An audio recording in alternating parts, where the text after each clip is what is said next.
Schemes के इस annual function में मंच पर उपस्थित professor Vivek Lal ji, director PG IMER Chandigarh, professor A. Ravindranath, honourable vice chancellor central university of Kashmir,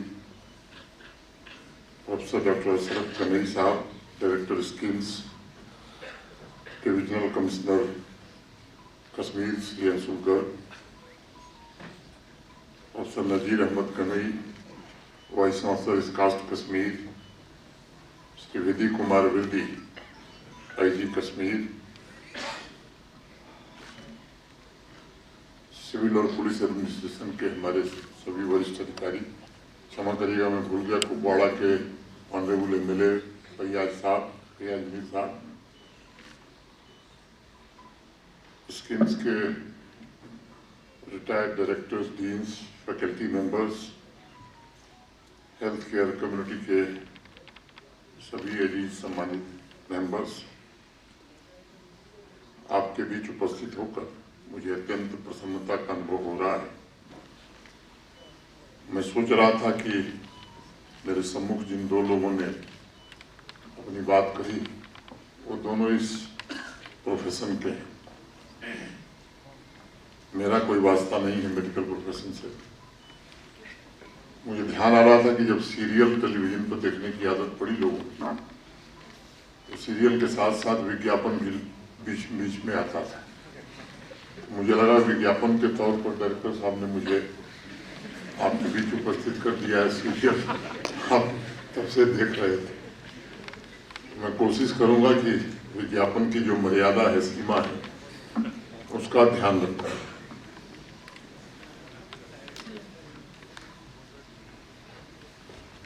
प्रसन्नता इसलिए भी है कि आप सबने यहाँ के नागरिकों के स्वास्थ्य की रक्षा करते हुए समाज के हित को सदैव सर्वोपरि रखा है, ताकि एक स्वस्थ खुशहाल नागरिक अपनी आशा और आकांक्षा को पूरा कर सके। स्कीम्स के सभी फैकल्टी मेंबर्स, एम्प्लॉइज, पूरी मेडिकल कम्युनिटी और स्टाफ को मैं उनकी दृढ़ इच्छा शक्ति के लिए हृदय से बधाई देता हूँ तथा राष्ट्र को सशक्त बनाने के लिए जो रिसर्च आप कर रहे हैं उसके लिए आप सबका अभिनंदन भी करता हूँ। मैं post graduate research presentation programme जैसी इनोवेटिव इनिशिएटिव के लिए भी डायरेक्टर स्कीम्स और उनकी टीम का हृदय से अभिवादन करता हूँ, उन्हें बधाई देता हूँ। स्कीम्स को देश के भीतर तो एक ऐसे मेडिकल इंस्टीट्यूशन के रूप में जाना जाता है जिसका स्टैंडर्ड बहुत हाई है, लेकिन आप जब मैं ऊपर के हॉल में जो प्रदर्शनी लगी है मैं देख रहा था, तो मुझे लगा कि अब मैं ये कह सकता हूँ कि दुनिया के भी अच्छे मेडिकल इंस्टीट्यूशंस में स्कीम्स आज अपना स्थान बनाए। और इसका मुख्य कारण है मेडिकल एजुकेशन के अलावा एडवांस रिसर्च, इनोवेशन और पेशेंट केयर। ये चार मुख्य कारण हैं जिसके कारण आपकी प्रतिष्ठा निश्चित रूप से बढ़ी है। और मुझे भरोसा है कि सभी doctors, nursing staff, faculty members, students, schemes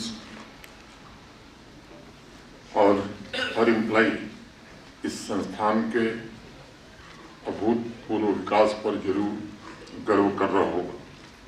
मैं उन सभी doctors, nursing staff, PG researchers, मेहनत कश कर्मियों, सैनिटेशन स्टाफ को भी हृदय से बधाई देना चाहता हूँ, जिन्होंने आज इस अवसर पर उपाधियाँ और सम्मान हासिल किया है। और विशेष रूप से जो एक अकेला सम्मान एक साथी को मिला जिसने बहुत सारे लोगों की जान बचाई, उसका विशेष रूप से मैं अभिनंदन करना चाहता हूँ। आज भारतवर्ष के सर्वश्रेष्ठ मेडिकल इंस्टीट्यूशंस में से आप सब सौभाग्यशाली हैं, उसमें इस एक इंस्टीट्यूशन स्कीम्स का प्रतिनिधित्व करने का गौरव आपको मिला है। यह देश और जम्मू कश्मीर क्षेत्र के आपके समर्पण, त्याग और सेवा भावना की मैं सराहना करता हूं और मैं आश्वस्त हूं कि आप जैसे हाई स्किल्ड प्रोफेशनल्स आने वाले भविष्य में एक स्वस्थ समाज और मजबूत राष्ट्र का निर्माण जरूर करेंगे। मुझे याद है जब अगस्त 7, 2020 में मैं आया था, पूरी दुनिया कोविड की चुनौतियों से, कोविड के प्रकोप से जूझ रही थी और कोविड पैंडेमिक के दौरान जिस प्रकार की चुनौती थी, अनेक लोगों का विश्वास हिल गया था। 8 तारीख को मैं गवर्नमेंट मेडिकल कॉलेज के अस्पताल में गया था और स्थिति बड़ी भयावह थी। कुछ दिनों के लिए ऐसा लगा कि पूरी दुनिया थम गई है, समाज की धड़कन रुक गई है। उस बेहद मुश्किल क्षण में भी मैंने देखा कि स्किम्स के डॉक्टर्स, नर्सिंग स्टाफ और स्किम्स के अनेक लोगों ने कभी धैर्य नहीं खोया और इस बात का प्रयास किया कि जम्मू कश्मीर पैंडेमिक से मुक्त होकर राष्ट्र के अन्य हिस्सों के साथ सामाजिक आर्थिक विकास की गति को बनाए रखे। बात मुझे मेंशन करना आवश्यक है कि जब देश के बाकी राज्य चुनौतियों से जूझ रहे थे, तो एक फैसला जो सितंबर में हम लोगों ने लिया था ऑक्सीजन प्लांट लगाने का, जो शायद देश के कई राज्य नहीं ले सके, उसके कारण जम्मू कश्मीर की जो क्षमता थी 2020 में वो 14,000 LPM की थी, जो बाद में बढ़कर 1.27 लाख LPM हो गई। सेकेंड वेव के समय सामान्य रूप से बहुत कम ऐसी शिकायतें आती थी, मैं भी लोग भी मॉनिटर कर रहे थे कि जिसको जरूरी है उसे ऑक्सीजन युक्त बेड नहीं मिला और इसके कारण अनेक जानें बचाई जा सकी। महाराष्ट्र हाईकोर्ट ने एक टिप्पणी की थी वैक्सीनेशन को लेकर के और वो टिप्पणी थी कि जम्मू कश्मीर में कैसे वैक्सीनेशन हो रहा है, इससे सबक लेकर के महाराष्ट्र सरकार को कदम उठाना चाहिए। और सामान्य रूप से मैं कह सकता हूं कि कोविड मैनेजमेंट में अच्छी सफलता यहां जम्मू कश्मीर में मिली और जो इनोवेटिव अप्रोच था वो मैं समझता हूं कि उसके कारण बहुत सारी जिंदगियां बचाई जा सकी। डॉक्टर अशरफ गनई साहब पिछले 14 महीने से, 1 साल से थोड़ा ज्यादा हो गया, निदेशक के रूप में काम कर रहे हैं। हेल्थ सिस्टम और स्कीम्स दोनों मैं कह सकता हूं कि पिछले कुछ दिनों में तरक्की के रास्ते पर आगे बढ़ रहा है। जम्मू कश्मीर में मुझे ध्यान है 2019 तक 4 मेडिकल कॉलेज थे और वो ही 11 मेडिकल कॉलेज हो गए। ये पिछले 5 वर्षों में ही हुआ है। MBBS की 500 सीटें थीं, अब इसमें 800 नई MBBS की सीटें जम्मू कश्मीर में जोड़ दी गई। DNB की 20 सीटें हुआ करती थीं, अब ये 392 हो गई। BSc नर्सिंग ये 685 सीट हुआ करती थी 2019 में, अब ये 2990 हो गई। BSc पैरामेडिकल की एक भी सीट यहाँ नहीं हुआ करती थी, अब ये 1690 हो गई है। डी फार्मा की 2019 तक 35 सीटें थी, जो बढ़ करके 340 हो गई। जम्मू का एम्स पूरी तरह फंक्शनल हो गया है। मैं उम्मीद करता हूं कि जल्द ही अवंतीपुरा का एम्स भी फंक्शनल हो जाएगा। नर्सिंग कॉलेज 13 थे बीएससी नर्सिंग के, अब ये 49 हो गए। स्किम्स का कैंसर इंस्टीट्यूट फंक्शनल है। बोन एंड जॉइंट हॉस्पिटल, ऐसी अनेक उपलब्धियां हैं।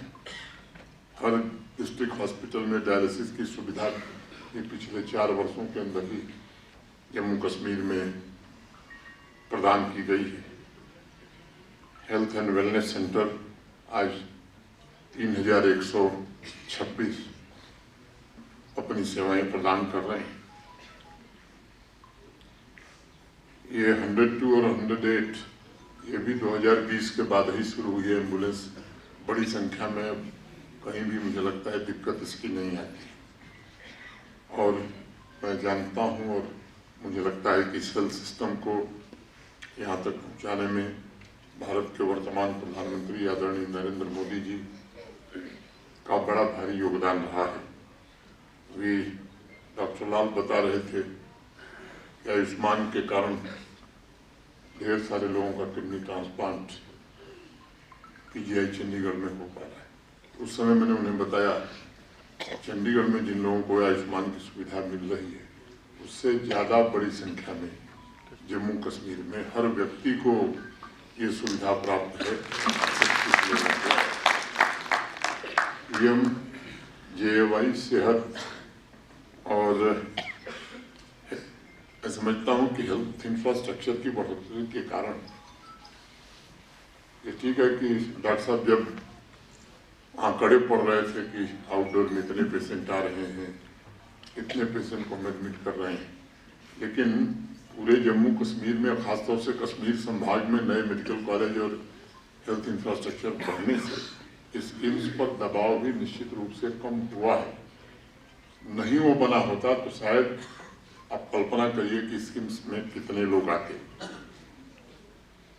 मैं मानता हूं कि ये सिर्फ आंकड़े नहीं हैं, इन आंकड़ों के पीछे लाखों जिंदगियां हैं।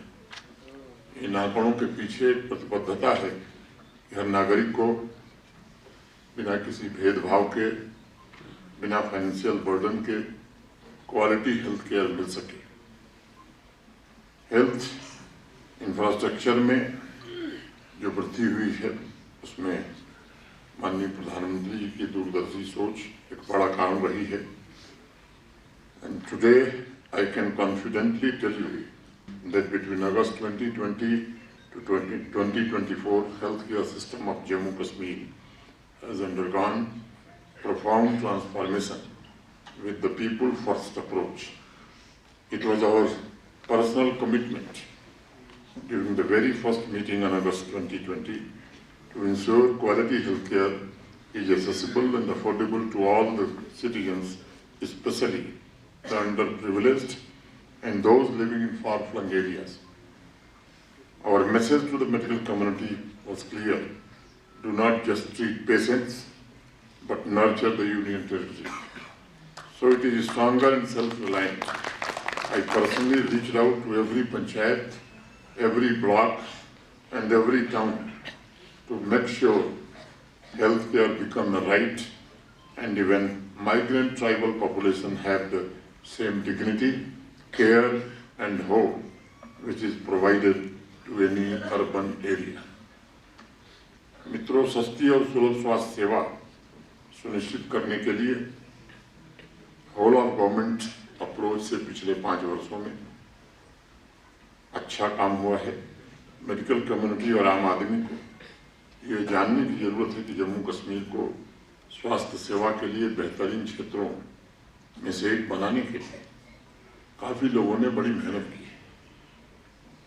उस गौरवशाली पिलर्स पर अब नित नई उपलब्धियां आप सबको हासिल करनी है, नए शिखर निर्मित करने हैं। इन स्कीम्स के लिए भी पिछले कुछ वर्ष काफी उल्लेखनीय है। लगभग जैसा डॉक्टर गनी ने भी अपने स्पीच में बताया, 45 से 50 हजार लोगों को प्रतिदिन स्वास्थ्य सेवाएं आप दे रहे हैं। वर्ष भर का अवसर देखें तो 1.5 लाख से ज्यादा, 3 लाख इमरजेंसी विजिट्स और 25,000 सर्जरी एक बड़ा भारी आंकड़ा है। डिजास्टर मैनेजमेंट के वार्ड का विस्तार हुआ। श्री अमरनाथ जी की यात्रा के समय मैं खुद गवाह हूँ, मैं गया भी था। अनेक श्रद्धालुओं के लिए हेलीपैड सर्विस जो शुरू हुई, अनेक जिंदगियां बचाई जा सकी। स्टेट कैंसर इंस्टीट्यूट का निर्माण भी पूरा हो गया है। Pulmonary ICU, burn unit, maternity hospital का एक्सटेंशन मैं समझता हूँ कि एक उपलब्धि है। नया यूनिवर्सिटी ब्लॉक, एक नया इंजीनियरिंग ब्लॉक, आयुष्मान ब्लॉक विकसित किया गया है और क्रिटिकल केयर एम्बुलेंस की व्यवस्था हुई है। पेशेंट केयर के लिए अनेक नए medical equipments, ICU emergency services को अपग्रेड करने में काफ़ी हद तक सफलता मिली है। और भी डॉक्टर गणेश साहब बता रहे थे, 1800 डीपीसी प्रमोशन पिछले कुछ दिनों में पूरे किए गए। 367 नॉन वेस्टेड और 159 वेस्टेड पोस्ट को रिक्रूटमेंट के लिए रेफर कर दिया गया है। और मैं कहना चाहता हूं कि शीघ्र नियुक्तियां हो जाएंगी। 1300 पैरामेडिकल मिनिस्ट्रियल पोस्ट को जल्दी से जल्दी भर दिया जाए। 120 फैकल्टी जो पोजीशंस हैं, तो इससे निश्चित रूप से जिस बात की चर्चा अभी पहले हो रही थी, काफ़ी स्थिति में सुधार आएगा। 1100 हेल्थ केयर स्टाफ को प्रमोट करके उनकी सेवाओं के लिए उन्हें सम्मानित किया गया। स्कीम्स में गवर्नेंस, फाइनेंस और ह्यूमन रिसोर्स, ये पूरी तरह से रिफॉर्म की दिशा में आगे बढ़ रहा है। Pulmonary medicine, nephrology, neurology, critical care, endocrine surgery में नए एकेडमिक प्रोग्राम शुरू करने के लिए मैं डायरेक्टर प्रोफेसर गणेश और उनकी टीम को बधाई देना चाहता हूँ। फेलोशिप कोर्सेस की संख्या बढ़ाने के लिए अंडर ग्रेजुएट की सीट बढ़ा करके 90 कर दी गई है। पीजी सीट अब बढ़ करके 130 हो गई है। मेडिकल रिसर्च में स्कीम्स को आगामी बनाने के लिए एक नया क्लिनिकल रिसर्च डिपार्टमेंट ये जोड़ा जा रहा है। मल्टी डिसिप्लिनरी रिसर्च यूनिट स्थापित की गई है। अनेक रिसर्च सैकड़ों से ज़्यादा रिसर्च पेपर पब्लिश हुए हैं जिन्होंने हेल्थ केयर सेक्टर को नई दिशा दी है। Transplant services, emergency and trauma care, neuro sciences, cardiac sciences, renal medicine में सेंटर फॉर एक्सेलेंस स्थापित करना मैं समझता हूँ ये बड़ी उपलब्धि होगी। रोबोटिक सर्जरी सिस्टम इंट्रोड्यूस करके और डेडिकेटेड लीवर और कार्डियक ट्रांसप्लांट यूनिट स्थापित करने की योजना निश्चित रूप से महत्वाकांक्षी है और केवल शब्दों के माध्यम से नहीं, मैं समझता हूँ अनेक जिंदगियों को ये प्रभावित करेगी। आप सब जानते हैं 2017 में 24 कोर्स तथा 132 सीटें थी। 2025 में आज स्कीम्स में 45 कोर्सेस और 218 सीट्स हो गई। अगले वर्ष तक ये कोर्सेस की संख्या 69 होने वाली है, सीट्स की संख्या 326 होने वाली है और एमबीबीएस की कुल सीटें 175 हो जाएंगी। मैं मानता हूं कि एक सकारात्मक परिवर्तन प्रारंभ हुआ है जो आगे भी चलता रहेगा। कुछ बातें डायरेक्टर साहब ने कही हैं, कुछ लाल साहब ने कही हैं। मैं आप सबको आश्वस्त करना चाहता हूं, मैं समस्याओं को आपके डायरेक्टर साहब समय समय पर बताते रहे हैं, उनका शीघ्र समाधान हो जाए ताकि आप पूरी मेहनत से काम कर सकें। इसका प्रबंध जरूर किया जाएगा। जितने कंपैरेटिव एनालिसिस आपके सामने मैं कह सका हूँ वो हेल्थ केयर में नई उपलब्धियों को दर्शाने के साथ साथ बेहतर एजुकेशन और स्वास्थ्य सेवाओं तक बढ़ रही पहुंच को भी प्रतिबिंबित करते हैं। आज वार्षिक उत्सव के समापन समारोह में मैं आप सभी से एक दो आग्रह भी करना चाहता हूँ। मेरे ये आग्रह आपके लिए 3 बातें मुख्य रूप से मुझे समझ में आती हैं। मुझे लगता है कि मेडिकल कम्युनिटी को 21वीं सदी के भारत के लिए अपनी नॉलेज, इनोवेटिवनेस और रिसर्च से हेल्थ सेक्टर को अभी और मजबूत और समृद्ध करना है। पेशेंट सेंट्रिक हेल्थ केयर को अधिक से अधिक हम कितना प्रमोट कर सकते हैं ताकि नए आत्मविश्वास के साथ समाज और देश आगे बढ़ सके और एक नए अध्याय की रचना हो सके। हेल्थ इक्विटी के लक्ष्य के साथ कैसे काम किया जा सकता है ताकि हर किसी को, चाहे वो कहीं भी रहता हो, उसकी आर्थिक स्थिति कैसी भी हो, उसको भी बेहतर सुलभ स्वास्थ्य सेवाएं दी जा सकें और ये सुनिश्चित हो सके केवल बीमारी का इलाज नहीं बल्कि व्यक्ति के शारीरिक, मानसिक और सामाजिक कल्याण पर ये मल्टी डिसिप्लिनरी अप्रोच के साथ कैसे काम किया जाए, इस पर मेरा अनुरोध होगा कि आप विचार करें। रैपिड टेक्नोलॉजी ट्रांसफॉर्मेशन को ध्यान में रखते हुए कुछ बातें मुझे समझ में आती हैं। एक दिन मैं यात्रा कर रहा था,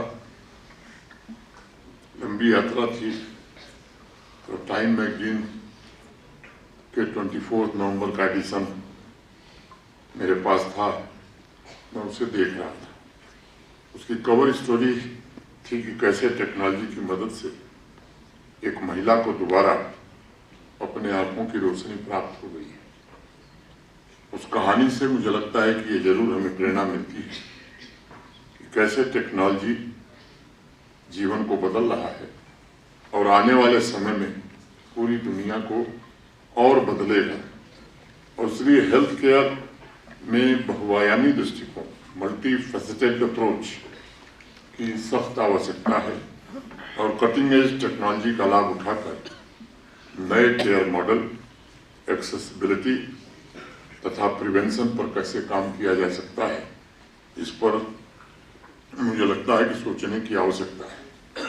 और इसलिए एक बात जो मुझे समझ में आती है, डेटा ड्रिवन केयर जितनी ज़्यादा हम कर सकेंगे ताकि आर्टिफिशियल इंटेलिजेंस, मशीन लर्निंग की मदद से पर्सनलाइज्ड ट्रीटमेंट और प्रिसिशन मेडिसिन जिसका जिक्र भी हुआ, इस सपने को जितना जल्दी हम साकार कर सकेंगे, मैं मानता हूँ कि वो बड़ी उपलब्धि होगी। दूसरी बात, हेल्थ केयर सेक्टर में पेशेंट ट्रीटमेंट और उसके आउटकम, क्या इसकी ऑडिटिंग का कोई सिस्टम हम बना सकते हैं? हम अभियान चलाते हैं। अभी जब मैं ऊपर के हाल में था, मैं देख रहा था कई नए इनिशिएटिव स्कीम्स ने शुरू किए, उसका इम्पैक्ट सोसाइटी पर क्या हुआ। मुझे लगता है जब तक ये हमें नहीं पता चलेगा तो इस तरह के इनिशिएटिव्स का उतना लाभ नहीं पहुंच सकेगा। और ये मोटे तौर पर काम कठिन है, लेकिन कहीं न कहीं ये मिसिंग है।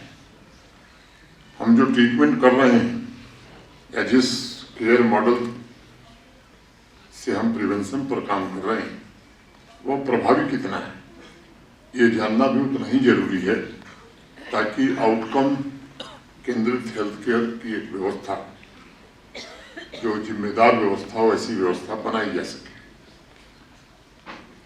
डिजिटल रिकॉर्ड सुनिश्चित करने का अभी आपने देख लिया, 100% किया जाएगा। ये एक बेहतर काम हो, पेशेंट भी स्वयं इसके कारण एम्पावर महसूस करता है। अब हेल्थ सिस्टम को कैसे डिसेंट्रलाइज किया जाए, बड़ी चुनौती है। स्पोक एंड हब मॉडल की बात यहाँ हुई है, इसको और कैसे हम विकसित कर सकते हैं ताकि लोकल नीड्स को ध्यान में रखते हुए दूर दराज के गांव में बैठे हुए डॉक्टर भी बिना समय गंवाए अच्छा इलाज सुनिश्चित कर सकें। इसमें स्कीम्स मैं समझता हूँ कि एक अग्रणी भूमिका ले सकता है। पांचवी बात जो समझ में आती है, प्रिवेंटिव हेल्थ और वेलनेस के लिए मेडिकल कम्युनिटी क्या मिल करके एक अभियान चला सकती है। कुछ चीज़ें हम जानते हैं, उसे मुझे दोहराने की जरूरत नहीं। क्या उससे हम जम्मू कश्मीर को मुक्ति दिला सकते हैं? मैं आप सबके प्रति हृदय से आभारी हूँ और जो आपने रिमार्केबल स्ट्राइड्स हेल्थ केयर में प्राप्त किए हैं, वो निश्चित रूप से हम सबका मस्तक गर्व से ऊंचा करता है। स्किम्स एक प्रीमियर इंस्टीट्यूशन आज देश में गर्व के साथ खड़ा है। मैं एक बार पुनः आप सभी को बहुत बहुत बधाई और शुभकामनाएं देते हुए भविष्य की शुभकामनाएं देकर अपनी बात पूरी करता हूं। धन्यवाद। जय हिंद, जय भारत।